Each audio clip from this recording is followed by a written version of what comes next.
అనకాపల్లి జిల్లా నర్సీపట్నంలో AMR company దొంగ బిల్లుల వివాదం కలకలం రేపుతుంది. ఇక నర్సీపట్నం మున్సిపాలిటీ పరిధిలోని ట్రాక్టర్ యజమానులు ఏఎంఆర్ కంపెనీ దొంగ బిల్లులతో మోసం చేస్తుందని ఆరోపిస్తూ నర్సీపట్నం రెవెన్యూ డివిజనల్ అధికారి రమణకు గ్రీవెన్స్ లో ఫిర్యాదు చేశారు. ఎన్నో సంవత్సరాలుగా ట్రాక్టర్లు నడుపుతూ జీవనోపాధి పొందుతున్నామని, అయితే ఇటీవల తమను మైన్స్ అధికారులు అన్ని చెప్పుకుంటూ కొంతమంది దౌర్జన్యంగా డబ్బులు వసూలు చేస్తున్నారని బాధిత యజమానులు తెలిపారు.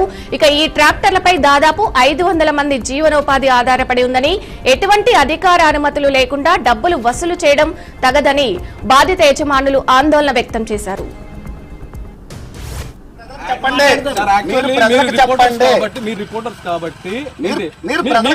దీని గురించి రూల్స్ రెగ్యులేషన్స్ అన్ని మీకు తెలుసు.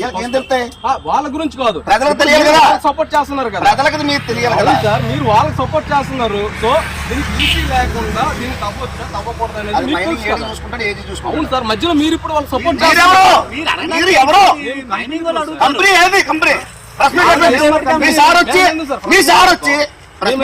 నర్సీపట్ల నేను ఏఎంఆర్ మీకు ముందే ఉండాలండి. అవును సార్,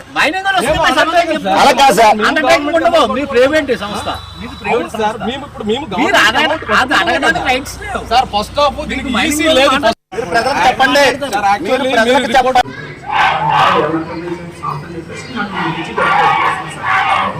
ఏఎంఆర్ సంస్థ సార్, సంస్థ రికమెండ్ చేస్తాం సార్.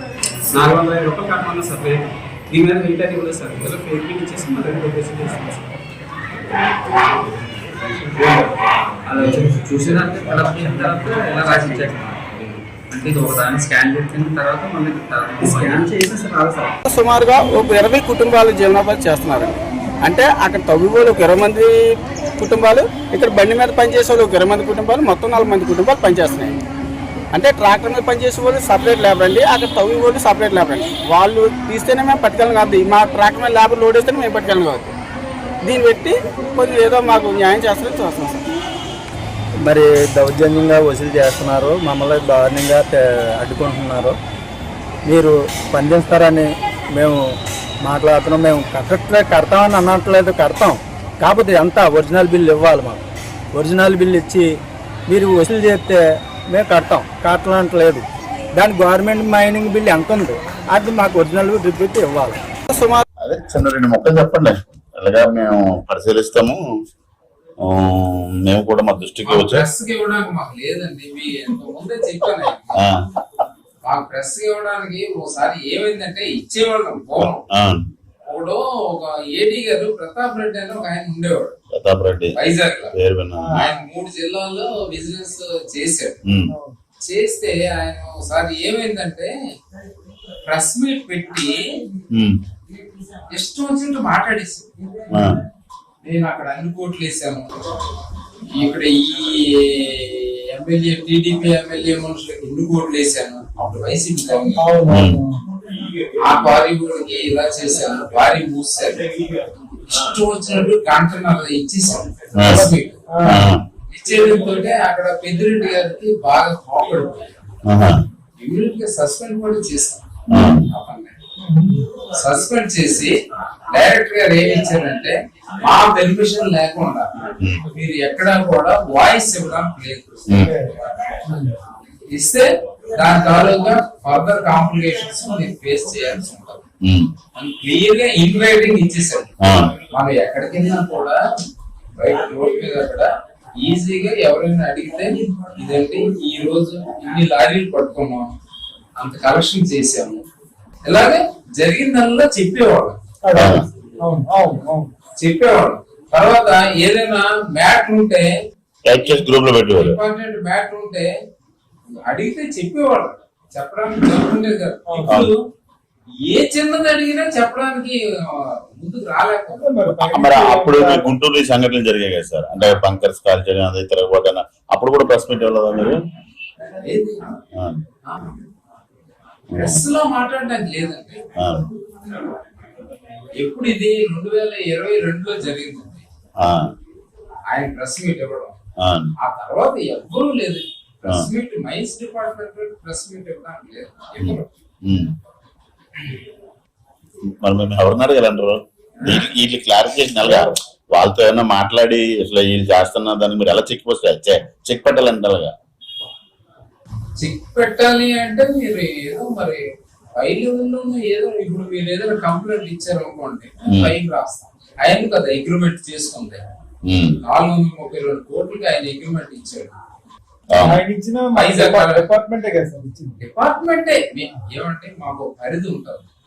ఇక్కడ జరిగిన దాన్ని మేము అక్కడ రిపోర్ట్ చేసుకోవడానికి ఒక పరిధి ఉంటుంది మాకు. మేము ఆయనకి రాస్తాం. ఆయన ఏం యాక్షన్ తీసుకుంటాడు అన్నది ఆయన దగ్గర నుంచి ఉంటుంది. మనం గ్రౌండ్ లెవెల్ లో మనం ఏం చేయడానికి లేదు. వాళ్ళ మీద తప్పు చేసినా మనం ఏం చేయడానికి ఏం లేదు. తప్పంటే దానికి సార్ 600 700 400 ఇచ్చి ఆడు పంపించాలండి. ఆడు 800 తీసుకొని పంపిస్తున్నాడండి. ప్రూఫ్స్ ఏమైనా ఉంటాయా? అప్పుడు మన దగ్గర బిల్లు ఉంది సార్. అది బిల్లు ఉందండి. అది ఆడు ఏ రకంగా బిల్లు తయారు చేసాడు అనుకుంటున్నా? జెరాక్స్ కాదు అసలు పేరు. నేను ఇలాంటి గుంటూరులో ఎన్నో చూసాను. ఆడి పేరు ఉండదండి. మేము కాకపోతే ఇంకోటి చేస్తాడు, క్వారీ ఒకటి పేరు రాసేస్తాడు. అది క్యూబిక్ మీటర్ ఎన్ని అక్కడ ఎంత తీసారో ఈ డిపార్ట్మెంట్ చేసి బిల్స్ ఇచ్చి బిల్స్ ద్వారా మళ్ళీ డబ్బులు తీసుకుంటారు. మైనింగ్ బిల్ అంటారు. దాన్ని ఏంటంటే వాళ్ళకి బదలాయింపు అయిపోయింది. ఆ డబ్బులు కూడా వాళ్ళకి బదలాయింపు అయిపోయింది. ఏదైనా ఆ రోజుకి ఒక 2000 3000 ఉందనుకోండి, ఆ డబ్బులు కూడా వాళ్ళకి బదలాయింపు అయిపోతాయి. ఇక ఇదే అంశంపై మరింత సమాచారం అందించడానికి మా రిపోర్టర్ శ్రీను అనకాపల్లి నుంచి లైవ్ లో సిద్ధంగా ఉన్నారు. శ్రీను, చెప్పండి, అసలు ట్రాక్టర్ యజమానులపై డబ్బులు వసూలు చేసిన వారు నిజంగా ఎవరు? అసలు వాళ్ళు మనస ఇక్కడ జరిగిన ఏఎంఆర్ సంస్థ అనేది రాష్ట్ర వ్యాప్తంగా అడ్డగోలుగా మైన్స్ ఏదైతే ఉన్నదో మట్టి దగ్గర నుంచి మైన్స్ వరకు కూడా, ఇసుక దగ్గర నుంచి సంబంధించినటువంటి ఏదైతే ఎర్రమట్టి వరకు కూడా తవ్వించి అక్రమంగా దోచుకుంటున్నది. మొత్తం విశాఖ జిల్లాలో, ముఖ్యంగా అనకాపల్లి జిల్లాలోని నర్సీపట్నం మున్సిపాలిటీ పరిధిలోని రోలుగొండ ప్రాంతంలోని ఇప్పటికే మనం బీఆర్కే న్యూస్ స్టింగ్ ఆపరేషన్ చేసింది. ఒక పక్క బీఆర్కే న్యూస్ స్టింగ్ ఆపరేషన్ తోటి కొన్ని భయంకరమైన నిజాలు ఏడీ ఏదైతే మాట్లాడారో, డిఈ ఏదైతే మాట్లాడారో అవన్నీ స్టింగ్ ఆపరేషన్ లో ఇప్పుడు బయట పెట్టాం. దీంతో పాటుగా మొత్తం రాష్ట్ర వ్యాప్తంగా జరిగినటువంటి ఏఎంఆర్ సంస్థ ఎవరిది, అసలు ఏఎంఆర్ సంస్థకి రాష్ట్ర ప్రభుత్వానికి ఏమిటి సంబంధము, రాష్ట్ర ప్రభుత్వము ఏఎంఆర్ సంస్థకి ఏ విధంగా ఇచ్చింది, అసలు ఏఎంఆర్ సంస్థ అనేది రాష్ట్ర ప్రభుత్వానికి ఏ విధంగా అప్పజెప్పింది, అవన్నీ చూస్తే కేవలం రాష్ట్ర ప్రభుత్వం పేరు చెప్పుకొని, ముఖ్యమంత్రి పేరు చెప్పుకొని, మంత్రుల పేరు చెప్పుకొని ఏఎంఆర్ సంస్థ కోట్లాది రూపాయలు, అంటే ఒక 100 కోట్ల 10 కోట్ల కాదు, అక్షరాల 150 కోట్ల రూపాయలు రాష్ట్ర వ్యాప్తంగా దోచుకుంటుంది. నెల అయ్యేసరికి 150 కోట్లు మైన్స్ ద్వారా అక్రమంగా ఏఎంఆర్ సంస్థ దోచుకుంటుందంటే ఎంత పీక్ స్టేజ్కి వెళ్ళిందో, ఎంత దౌర్జన్యంగా దుర్మార్గంగా దోచుకుంటున్నారో, దౌర్భాగ్యంగా ఇది ఎంత తింటున్నారో దీన్ని బట్టి అర్థం చేసుకోవచ్చు. ఇది ఒక ఎత్తు అయితే ఏఎంఆర్ సంస్థ, అసలు ఏఎంఆర్ సంస్థ ఉన్నదా లేదా, అసలు ఏఎంఆర్ సంస్థకి మైన్స్ అండ్ జియాలజీ ఏదైతే ఉన్నదా ఆ భూగర్భ శాఖ అధికారులు ఏమైనా వీళ్ళకి అనుమతులు ఇచ్చారా లేదా అంటే లేదు అనే చెప్పాలి. ఎక్కడైతే లోకల్ గా ఉన్నటువంటి ఏదైతే ఉన్నాయో, లోకల్ గా పనిచేసుకున్నటువంటి కొంతమంది స్థానికులు గాని, కొంతమంది అక్కడ ఉన్నటువంటి లేబర్ గాని, వీళ్ళు ఏదైతే ఉన్నదో కొంతవరకు క్వారీలు గాని అప్పుడు అనుమతులు ఇచ్చినటువంటి క్వారీల పేర్లు చెప్పుకొని వాళ్ళని మాయ మాటలు చెప్పి, వాళ్ళకి లేనిపోయినటువంటి దొంగ మాటలు చెప్పుకుంటూ అబద్ధాలు ఆడి మోసం చేసి దగా చేసి దుర్మార్గంగా వ్యవహరించి ఏదైతే ఈ కంపెనీ అడ్డగోలుగా దోచుకుంటుందో, ఈ కంపెనీ ఏ విధంగా ఇక్కడ అడుగు పెట్టిందో, ఈ కంపెనీ ఏ విధంగా అవసరం అనుకుంటే రౌడీ మోకలు తెప్పించి భయపెట్టి దుర్మార్గంగా దోపిడీ చేసి దౌర్జన్యంగా అక్కడ లోకల్ క్వారీలను భయపెట్టి మరి ఏఎంఆర్ సంస్థ ముఖ్యమంత్రి పేరు చెప్పుకొని, రాష్ట్ర మంత్రి పేరు చెప్పుకొని, అవసరం అనుకోండి ఇంకోటి కూడా వచ్చింది, రాష్ట్ర గవర్నర్ పేరు కూడా చెప్పుకొని కేంద్ర గవర్నమెంట్ కేంద్రంలో ఉన్నటువంటి కేంద్ర మంత్రుల పేర్లు చెప్పుకొని పెద్ద పెద్ద వాళ్ళ పేర్లు చెప్పుకొని ఏఎంఆర్ సంస్థ కోట్లాది రూపాయలు నెల అయ్యేసరికి 150 కోట్ల రూపాయలు దోచుకున్నటువంటి దొంగ సంస్థే ఏఎంఆర్ సంస్థ.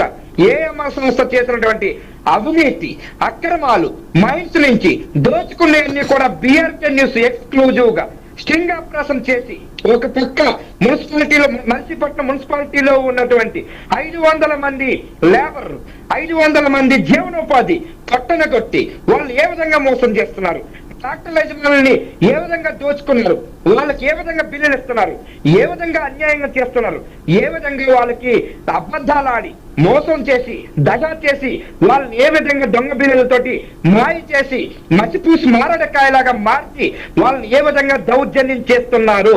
అక్కడ మన బీఆర్కే రిపోర్టర్ మురళి ఒక పక్క వెళితే మురళి మీద కూడా అక్రమంగా కేసు పెడితే ఆ కేసు కోసం కూడా రోలుగుంటలో ఉన్నటువంటి సిఐఎస్సితో మాట్లాడిన తర్వాత కూడా వాళ్ళు కూడా భయపడుతున్నారంటే, ఎస్ఐ సిఐ కూడా భయపడే పరిస్థితి వచ్చిందంటే ఏఎంఆర్ సంస్థ ఎంత దౌర్జన్యంగా ఎంత దుర్మార్గంగా కేంద్ర మంత్రుల దగ్గర నుంచి రాష్ట్ర మంత్రుల వరకు ముఖ్యమంత్రి పేర్లు చెప్పుకొని వాళ్ళ అండదండలతోటి ఎదుగుతున్నటువంటి ఏఎంఆర్ సంస్థ అసలు రాష్ట్ర ప్రభుత్వం అన్నదా? లేదు అనుకుంటే ఏఎంఆర్ సంస్థ ఒక ప్రైవేటు కంపెనీ అంటే కాదు అని చెప్తున్నారంట. ఏఎంఆర్ సంస్థ అంటేనే ముఖ్యమంత్రి చంద్రబాబు గారి సంస్థ అని చెప్పి మీరు అబద్ధాలు కొల్లుబుల్లు మాట్లాడుతున్నారంట. ముఖ్యమంత్రి పేరు చెడగొట్టి మరి ముఖ్యమంత్రి పేరుతోటి నడుపుతున్నారంట ఒక పక్క. మరో విషయానికి వస్తే ఏఎంఆర్ సంస్థ ఏదైతే ఉన్నదో ఈ అనుమతులు నిజంగా ఇచ్చారా లేదా, ఈ అనుమతులు నిజంగా తీసుకున్నారా లేదా అని భూగర్భ శాఖ అధికారులు ఎక్కడైతే మైన్స్ పేరుతోటి ఈ డబ్బులు వసూలు చేస్తున్నటువంటి ఎవరైతే ఏఎంఆర్ సంస్థ ఉన్నదో ఈ సంస్థకు నిజంగా ఇచ్చారా లేదా అని మన స్టింగ్ ఆపరేషన్ ద్వారా మన రిపోర్టర్ ద్వారా మనం పంపించి ఏర్పాట్లు చేసి వాళ్ళతో మాట్లాడితే భూగర్భ శాఖ ఏదైతే నర్సీపట్నం ఏడి డీతో మాట్లాడితే అది భయంకరమైన నిజాలు చెప్పారు. ఒకటే చెప్పారు, సార్ మమ్మల్ని చంపేస్తారు సార్, భయపడవలసి వస్తుంది సార్, అసలు ఏఎంఆర్ సంస్థకి అనుమతులు ఇవ్వలేదు సార్, ఏఎంఆర్ సంస్థకి మాకు ఎటువంటి ఏమీ లేదు శ్రీనివాస్ వాళ్ళు చూపెట్టమని సార్ అని చెప్పేసి అనే స్థాయికి వచ్చారంటే వీళ్ళ ఆగడాలు ఎంతవరకు వచ్చాయో చెప్పొచ్చు. చెప్పండి మనసా. శ్రీనివాస్, బిల్లులపై కంపెనీ పేరు లేకపోవడం, హోలోగ్రామ్ లేకపోవడం, అలాగే క్యూఆర్ కోడ్ కూడా లేదని కూడా ఆరోపణలు వినిపిస్తున్నాయి. ఇలా లేకుండా ఉండడాన్ని అసలు అధికారులు కూడా స్పందించట్లేదు. దీన్ని ఎలా చూడొచ్చు అసలు? ఇదే విషయం పైన అధికారులు ఎందుకు స్పందించట్లేదు, అధికారులు దొంగ కేసులు పెడుతున్నటువంటి యాజమాన్యం పైన ఎందుకు మీరు చర్యలు తీసుకోరు, చర్యలు తీసుకోకుండా ఎందుకు అబద్ధాలు ఆడుతున్నారు, ఎందుకు మోసం చేస్తున్నారు, ఎందుకు దగా చేస్తున్నారు అని మనము స్వయంగా మనమే వెళ్ళి సిఐ గారితో మాట్లాడి అక్కడ ఉన్నటువంటి ఏడీతో మాట్లాడదట అక్కడ ప్రజల నుంచి స్పందన వచ్చేటట్టు చేసి ప్రజలతోటే మాట్లాడి అక్కడ ఎవరైతే పోగొడుతున్నారో వాళ్ళతోటే మాట్లాడినప్పుడు అనే భయంకరమైన నిజాలు బయటకు వచ్చాయి. ఒకటి, మైనింగ్ ఏదైతే చేస్తున్నారో ఏఎంఆర్ సంస్థ వీళ్ళు ఇచ్చినటువంటి బిల్లులు అన్ని కూడా ఒక ఫేక్ బిల్లులు ఇస్తున్నాయి, దొంగ బిల్లులు వస్తున్నాయి. ఆ దొంగ బిల్లులు ఎట్లాగుంటాయంటే దాని మీద ఏఎంఆర్ సంస్థ అని ఎక్కడ ఉండదు, ఏ పేరు ఉండదు, కేవలం ఒక మసిపూసి మారడకాయలాగా తయారు చేసి ఆ మైన్స్ పేరుతోటి డబ్బులు దోచుకోవడం కోసము ఆ ట్రాక్టర్ యజమానులకి చెప్పి ఏముంటాయంటే దాని మీద క్యూఆర్ కోడ్ ఉంటుందా అంటే అది కూడా ఉండదు, హోలోగ్రామ్ ఉంటుందంటే అది కూడా ఉండదు, దాని మీద ఏమైనా క్యూఆర్ కోడ్ తో పాటు కంపెనీ బిల్లులు ఏమైనా ఆ పేరు ఏమైనా ఉంటదంటే అది కూడా ఉండదు. వాళ్ళు ఉన్నటువంటి ఎవరైతే దౌర్జన్యంగా అడిగినప్పుడు కూడా మనం విజువల్స్ లో మనం చూడొచ్చు, మన రిపోర్టర్ మీద తిరగబడి తీరు కూడా చూడొచ్చు. రిపోర్టర్ మీద ఏ విధంగా తిరగబడ్డారంటే మేము ఏఎంఆర్ కంపెనీకి సంబంధించినటువంటి మనుషులు కొంతమంది అని చెప్పి ఇంకొకరు భూగర్భ శాఖ అధికారులమని చెప్పి దౌర్జన్యంగా తిరగబడినటువంటి ఆ విజువల్స్ కూడా మనం ఒక పక్క చూడొచ్చు. దుర్మార్గంగా ఎట్లా వ్యవహరిస్తున్నారో ఆ విషయాలు కూడా చూడొచ్చు. కానీ ఈ దొంగ బిల్లుల మీద ఇదే విషయం పైన అక్కడ భూగర్భ శాఖ ఏడీని అడిగితే, అయ్యా ఏడీ గారు దీని మీద హోలీగ్రామ్ లేదు, బిల్లు మీద రెండు క్లియర్ కూడా లేదు, ఐడి కార్డు కూడా దొంగ ఐడి కార్డుతో వాడుతున్నారు, దీని మీద ఎంక్వైరీ చేయండి అని అడిగితే ఆయన స్పష్టంగా చెప్పారు. ఏడీ గారు డిఈ గారు స్పష్టంగా చెప్తున్నారు, సార్ మమ్మల్ని చంపేస్తారు సార్, మాకు కానీ ఈ కంపెనీకి ఎటువంటి అనుమతులు ఇవ్వలేదు సార్, వీళ్ళంటే మేము ఉచ్చిపోయవలసి వస్తున్నది, మనం చాలా ఇబ్బంది పడుతున్నాము, నరకం చూస్తున్నాము సార్, ఎప్పుడు ఏ టైంలో వచ్చి చంపేస్తారని భయపడే పరిస్థితి వచ్చింది సార్, ఈ రాష్ట్రంలో బతకలేని పరిస్థితి వచ్చిందని చెప్పేసి స్వయంగా సాక్షాత్తు భూగర్భ శాఖ అధికారులు చెబుతున్నారండి.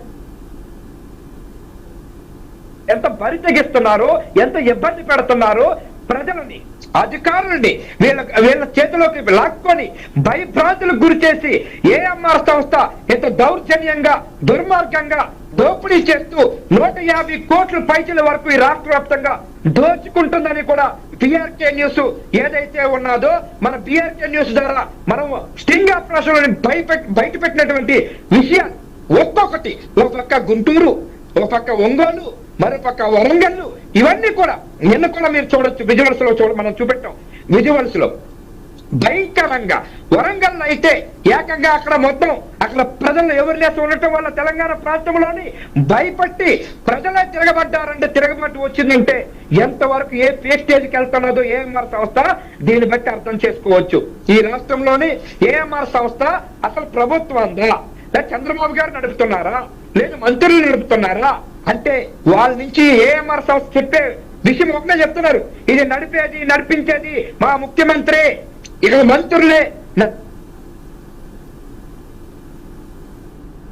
దొంగ కబుర్లు లేనిపోని మాటలు ఆడుతున్నారంటే దీన్ని బట్టి మనం అర్థం చేసుకోవచ్చు. మానస శ్రీనివాస్, రైట్, ఈ వ్యవహారంపై జిల్లా పరిపాలన మైనింగ్ శాఖ తీసుకోబోయే, ఒకవేళ మన బీఆర్కే న్యూస్ ద్వారా బయటకు వచ్చిన విషయం కాబట్టి ఎలాంటి చర్యలు తీసుకోబోతుందంటారు? బై ద బై నేను విజయ, మానస కాదు. తప్పకుండా జిల్లాలో ఉన్నటువంటి ఇప్పుడు ఉత్తరాంధ్ర జిల్లాలలో 3 జిల్లాలకి ఏదైతే ఈ జిల్లాలకు ఈ విశాఖపట్నం జిల్లాకి ఎవరైతే ఎడిషనల్ డైరెక్టర్ ఉంటారా, డిప్యూటీ అధికారులు ఎవరైతే ఉన్నారో వీళ్ళంతా తీసుకోవాల్సింది ఇది చూసిన తర్వాత బిఆర్కే న్యూస్ లో వచ్చినటువంటి ఇవన్నీ ఈ విజువల్స్ వచ్చిన తర్వాత ఒక పక్క ఆర్డీఓ కూడా చెప్పిన తర్వాత కూడా ఆర్డీఓ గారు కూడా రమణ గారు స్పందించి చెప్పి ఉన్నారు, ఇవన్నీ దొంగ బిల్లులు, ఇవన్నీ అబద్ధాలు ఆడుతున్నారు, ఇవన్నీ దోచుకుంటున్నారు, దీని మీద నేను చర్యలు తీసుకుంటానని చెప్పినటువంటి ఆర్డీఓ మాటలకు కూడా తొంగలో తొక్కి జిల్లా కలెక్టర్ మాటలను కూడా తొంగలో తొక్కుతున్నారా అంటే ఏఎంఆర్ సంస్థ అసలు ఎక్కడి నుంచి నడిపిస్తున్నారో దీన్ని బట్టి మనం అర్థం చేసుకోవచ్చు. ఒకటి. రెండోది, ఇక్కడ ఒకటే చెప్తున్నారు అధికారులు, మేము ఏమైనా యాక్షన్ తీసుకోవాలన్నా ఏం చేయాలన్నా ఒక పక్క ఏడీడీఈ చెప్పేది ఏంటంటే మా పై అధికారి తీసుకోవాలి, పై అధికారి 2021-22లో ఒకే ఒక్క లాస్ట్ ప్రెస్ మీట్ పెట్టారు, అది తప్ప తర్వాత ఏ ప్రెస్ మీట్లు పెట్టలేదు. దీని మీద మైన్స్ మీద ఎవరికి అనుమతులు అయితే మేము ఇవ్వలేదు, ఎట్టి పరిస్థితుల్లో కూడా ఇవన్నీ కూడా దొంగ అనుమతులు, ఏమి అయితే అనుమతులు ఇచ్చేది లేదు అని చెప్పేసి పూర్తిగా చెబుతున్నటువంటి చెబుతున్నారు. వీళ్ళు చెప్తున్న అబద్ధాలు, వీళ్ళు చెప్తున్న మోసాలు, వీళ్ళు చెప్తున్న దగాలు, ఈ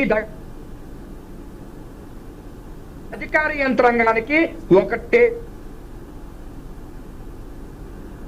ఒకవేళ పట్టించుకున్నా అధికారులు ఒకవేళ ఈ విషయం మీద ముందుకు వచ్చినా చంపేస్తారనే